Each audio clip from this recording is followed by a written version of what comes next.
Ang sinakulo o pagsasadula ng buhay at kamatayan ni Hesukristo ay isa sa matatandang tradisyon tuwing Semana Santa. Sa Marikina, pinagsama ang mga tradisyonal at modernong paraan para isadula ang pasyon ni Hesukristo. Silipin natin yan sa live report ni Victoria Tula. Victoria. Kara ngayong Holy Week, isa na marahil sa pinakamainam na paraan para alalahanin si Jesus ay ang pananood ng mga senakulo. Dito nga sa Marikina, 9 na taon ang ginagawa ng isang grupo ang pagsasadula ng senakulo, hindi lang para magkwento kundi para magbigay ng aral.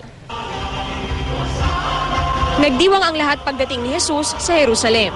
Sa wakas, naririto na ang tagapagligtas at hari ng sangkatauhan. Sa ganitong eksena nagsimula ang senakulo sa Marikina ngayong Holy Monday.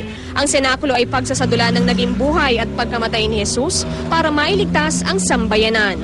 Dito ipinapakita ang kanyang mga ginawang milagro, ang pagkakanulo sa kanya, pagpapako sa krus, at muling pagkabuhay. Kakaiba raw ang senakulo sa Marikina na kinabibilangan ng mga miyembro ng Artistic Theater for Evangelization Society dahil pinagsasama-sama nito ang tradisyonal at modernong pagtalakay sa buhay ni Jesus. Nabuo na yung buong konsepto ng senakulo at pasyon sa isang Lenten show. Sa aming version, may mga pasyon kung saan yung mga aral. Meron akong ginamit na 12 koro na nagbibigay ng aral.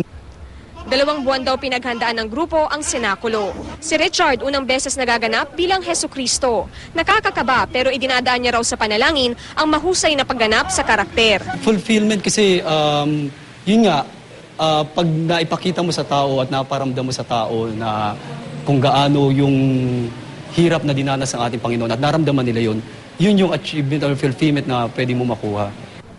Si Rodel naman na gumaganap na Judas, umaasang sa pamamagitan ng kanilang palabas ay makapagninilay-nilay ang mga manonood. Nire-represent ko lahat. Kumbaga, majority ng mga tao, di ba? Lahat tayo nagkakaroon ng mga shortcomings. So, ako yung nagre-represent sa mga tao. Mula bata hanggang matatanda, sinadya ang senakulo na taon-taon daw nilang inaabangan. Gusto ko kasi maging maano yung Holy Week para sa akin, manamnam ko. Masaya dahil syempre nakikita kung paano nila pinapakita yung naging buhay ng Panginoon.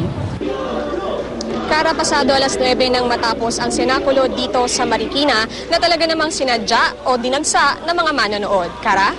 Victoria, ngayong araw lang ba yung senakulo dyan sa Marikina at saan pwedeng pumunta yung mga gustong manood ng senakulong iyan? Sorry, Kara, pakiulit mo lang yung tanong. Hanggang ano yung schedule ng senakulo na yan? Hanggang ngayong araw lang ba yan o meron pa silang ibang mga playdates?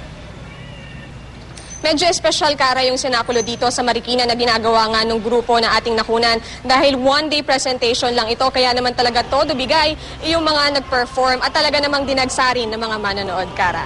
Maraming salamat, Victoria Tulad.